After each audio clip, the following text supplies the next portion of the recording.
Tonight's meeting was a parent Q&A meeting as well. So one person asked if schools were moving to fully online teaching and what's the best way to approach their students. Here's what the superintendent had to say. And we have to recognize that we have the responsibilities as the adults in our community to do everything that we can to come together and to not look for ways to separate and look for ways to come together, so that we can support our kids and give them the best experience possible. You can give me the right to be a human being. I'm fine with that right. Now you can keep me from having that if you've got all the policemen and all the jobs on your side.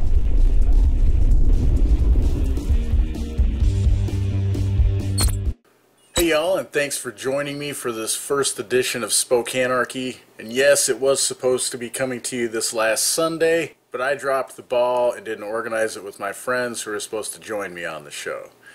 Then I tried to bring it to you yesterday, but I had some technical difficulties, and I do have them finally resolved, and so now I'm bringing it to you, albeit by myself. I just wanted to make sure I came through and I brought the first episode to you so you guys can at least get an understanding of what the show is about. And then this coming Sunday I'll have my friends Simon and Gerard join me, and I think you'll really enjoy the show.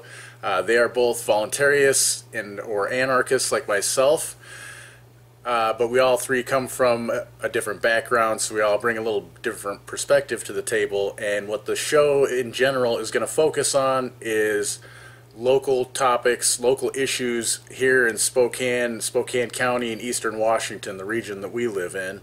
And even though most of you watching this might not live in our area, the reason we're focusing on this area is it's where we live, so we can actually maybe be more involved in these things and expose them and talk about what's going on with a little more knowledge as to what's going on, since it's in our area. But also, these issues affect people all across our country, and really for that matter all across the world, some of them that we're going to be talking about. So by us talking about it in our local area, and not just talking about the issue, but then what we also want to do is present, instead of a political solution that involves government, we want to stay true to our principles and our ideals and offer a solution from the anarchist or the voluntarist point of view. And for those of you who are new to my channel or are just following me, I just want to, if you're not sure what a voluntarist or an anarchist is, you can do some research on your own. You'll kind of understand that as this show progresses. But just a quick definition, I guess. An anarchist or a voluntarist, at least one like myself, I believe in only voluntary interactions between free people, and I don't believe that force should be used against anyone unless they've violated the non-aggression principle.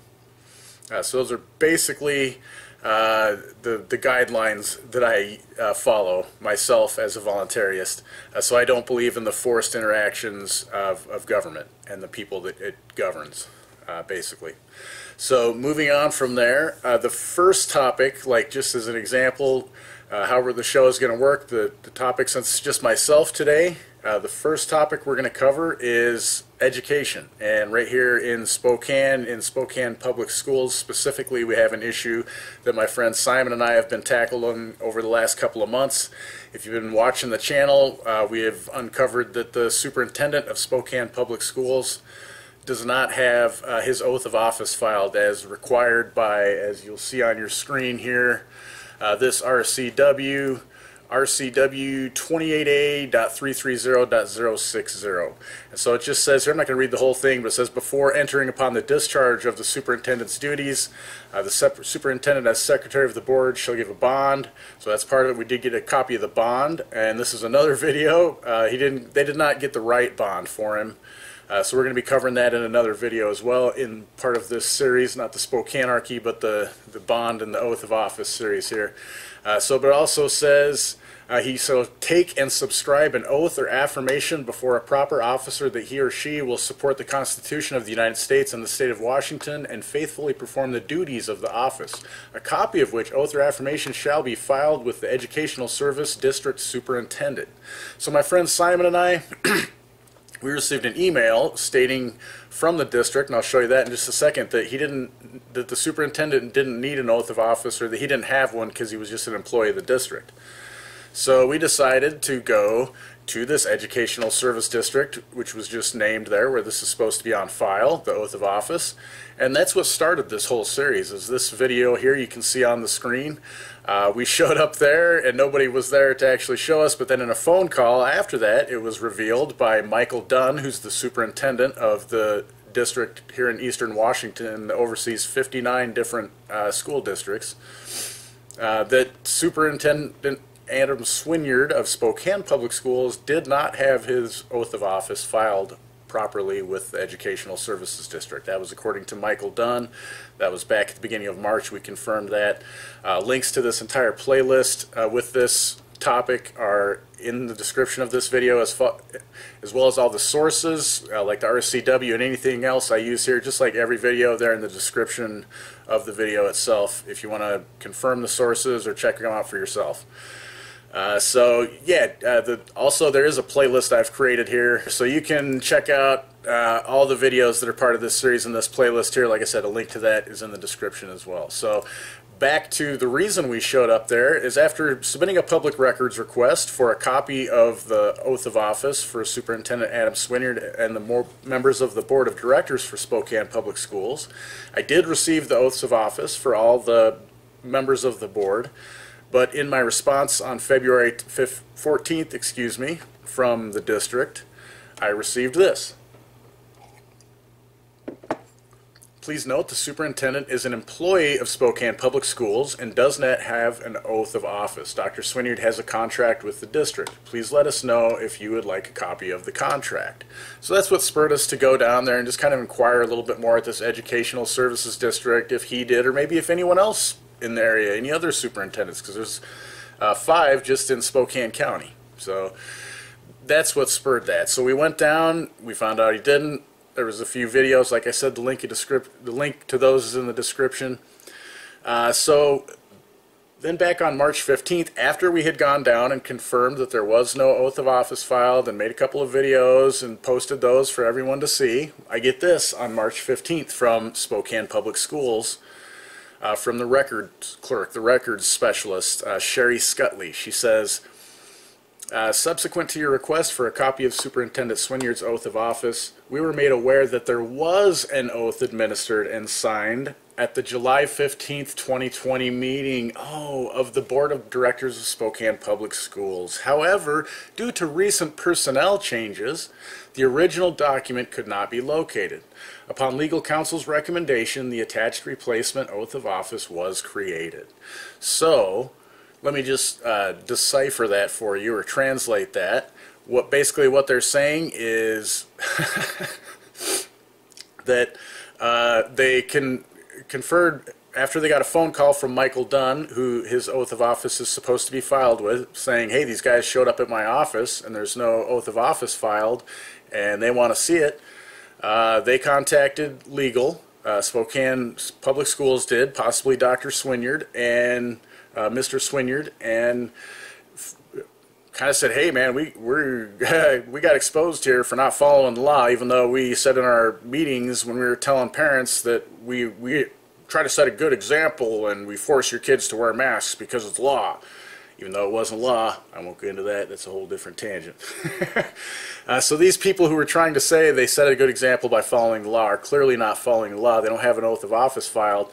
So they know, though, that if I do a public records request, because I've done some, they know I know how to do them, that if I do one for emails, that they can redact anything, any communications between their attorneys and them, and that's attorney-client privilege. And so even though we as citizens, as taxpayers, pay against our will for all these salaries of these people, it's taken from us against our will in the form of taxes, it's thievery, it's extorted from us to pay for these attorneys so that they can then defend themselves when they don't follow their own rules from us.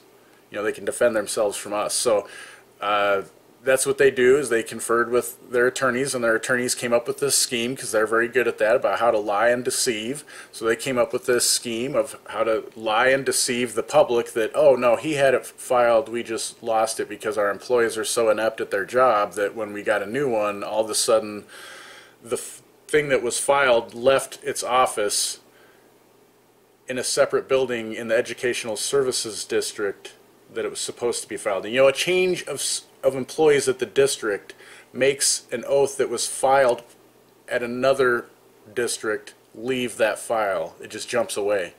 It's crazy how that happens, right? I don't know. I guess I've never worked in the public sector, so I don't know. Maybe someone else can verify that that's how things work in the public sector. But anyways, that is the reason I'm doing this show, is the dishonesty by these people. They're supposed to be educating our kids, and these are the people in charge of that education and administering. They're the administration of that education. So they make all these up-top decisions of how it gets administered, and they're lying to us and deceiving us instead of just being honest and saying, you know what, it's a law that nobody really has ever brought up in the past and it just kind of got overlooked. Here, let us take care of it so we can do that. I mean, honestly, that's what happened. We all know that's what happened. But they can't just be honest and tell us that. They have to come up with this lie because they know they can protect it through attorney-client privilege, and it's not okay. So it's not just about voting these people out, because this whole apparatus, the Educational Services District, was there to protect Adam Swinyard, even though he's lying to us and breaking the law. They were there to protect him instead of us, the people that pay their salaries, the public that they supposedly work for.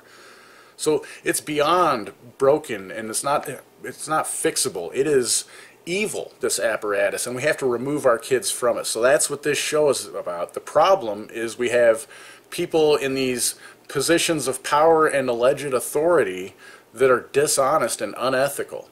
They accept stolen money for their salaries, and then clearly that affects the rest of their life, because then they make these unethical and dishonest decisions about how to report back to the people that pay their salaries, rather than just being honest about the situation. So as a voluntarist, my solution is to, of course, not have money taken from me or anyone else against our will to pay for an educational system that we don't approve of. Just to give you an idea how much money is taken from us, these are the ESSER funds that were taken from Spokane, or from the given to Spokane Public Schools from the federal government. Let's see right here, Spokane Public Schools. So these are for COVID relief funds, basically. $63 million they got. $63+ million. And you would imagine a lot of that would have been spent on HVAC stuff right here, stuff for safety to make sure that we aren't spreading this horrible disease around. None of it was so far. Well, maybe 500. Some of this here is for other expenses. You can see a link to this is in the description. But this is from the Washington Office of the Washington Office of Superintendent of Public Instruction.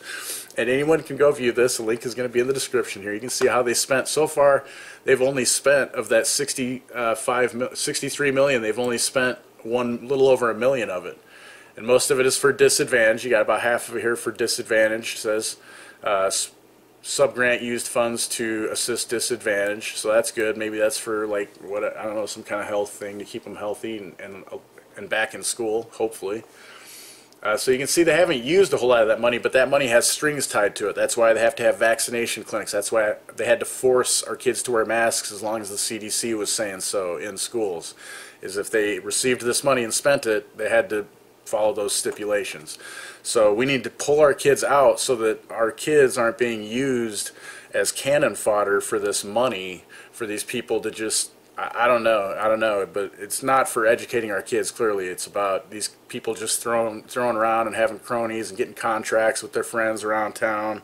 I don't know. So my solution is we do unschooling. And so what we're doing here, the middle to end of May, we're trying to pick a date. Hopefully we'll have that nailed down in the next couple of weeks so we can start getting out there to other people, is we're going to have a homeschooling or an unschooling kind of workshop. A lot of us don't really know what to do, myself included. I'm a divorced dad. My kids are still in school, so I'm trying to figure out how to get them out. I have to also convince their mom that we need to pull them out, and she's not as far along as me, clearly, or they would be out. But I still don't know what that looks like. What does it look like for me to carry on a life, to educate my kids? All these sorts of things. These are all questions that a lot of us have, and a lot of us are scared to be the leader, the one to step out there and do it. So we're going to try to put together a workshop, like I said, the middle to end of May, where people can bring their kids, and we're going to try to have an activity like an unschooling or a homeschooling activity for the kids. Probably have something to do with like gardening or nature or something like that, since it's spring here in the Pacific Northwest. A great time to do that. a great time to do those sort of activities. But then while the kids are doing that, we're going to have the parents meet and do some kind of brainstorming on what our concerns are, how we think we can meet some of those concerns. You know, I think a big one that a lot of people have, at least a lot of them that brought up to me, is the socialization. A lot of single parents worry about how they're going to be able to work and provide schooling for their kids if they pull their kids from school. So those are big concerns. Hopefully we can address some of those. Now, the important part of doing this show is not to only show you how we're trying to do it, but also to get input from you guys. So if you've already started these processes, if you have some pods going, some unschooling things going in your area, or you've started or been involved with them in the past, send me an email to questionableauthority@protonmail.com and let us know what your experiences have been, so that we can apply those, we can apply some of your knowledge to what we're doing here, and we can have some success, and then we can start sharing that with other people and get more and more people pulling their kids from school. I heard a report the other day that like record number of people are homeschooling their kids and pulling them from the system. And that's really the only way to get them to learn. It's a two-pronged approach. You got to pull the kids from the system, and we got to stop funding it at the same time. If we do those, I mean, what else? It doesn't really matter what else we do. If we stop funding it and we stop sending our kids, they can have all the board meetings they want, and it doesn't matter. So anyways, I hope you guys got something out of this. You enjoyed the first show of SpokAnarchy here. I know you're going to enjoy them in the future when I have Gerard and Simon joining me. We have a good time discussing these sort of topics. We kind of joke with each other, and I think you guys will enjoy this format. So like I said, if you have any input, please send me an email to questionableauthority@protonmail.com. Otherwise, I will see you again for the second episode of SpokAnarchy this coming Sunday evening. I hope to see you then, and until then, don't forget to live free.